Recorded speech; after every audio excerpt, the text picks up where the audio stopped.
नमस्कार दोस्तों, आज हम बात करने वाले हैं भोजपुरी के पावर स्टार पवन सिंह के बारे में और भोजपुरी के ट्रेंडिंग स्टार दबंग स्टार खेसारी लाल के बारे में। दोस्तों बता दूंगे दोस्तों, खेसारी लाल का एक फोटो वायरल हो रहा है जिसमें भी खेसारी लाल और विराट कोहली हैं। दोस्तों खेसारी लाल से विराट कोहली कुछ बोल रहे हैं और ये फोटो दोस्तों बहुत वायरल हो रहा है, इंस्टाग्राम पर हो या यूट्यूब पर हो। या इसी फोटो को देखकर पवन सिंह बोल रहे हैं कि जब विराट कोहली खेसारी लाल का इतना फैन है तो मेरा फैन क्यों नहीं हो सकते हैं, जो कि मेरा लॉलीपॉप गाना है इंडिया में बजता ही बजता है, पूरा विदेशों में भी मेरा गाना धमाल मचा देता है और धमाल मचा भी रहा है और धमाल मचा भी दिया है।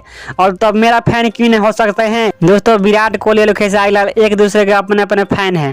दोस्तों विराट कोहली खेसारी लाल के फैन है और खेसारी लाल दोस्तों विराट कोहली के फैन है। तो आज का खबर यही था दोस्तों। आप लोग को वीडियो को अच्छा लगा, हमें आशा है कि आप लोग को हमारा वीडियो अच्छा लगा होगा।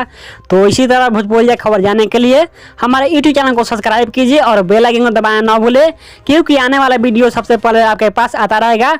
तब तक के लिए दोस्तों मिलते हैं नेक्स्ट वीडियो में। जय हिंद, जय भारत दोस्तों।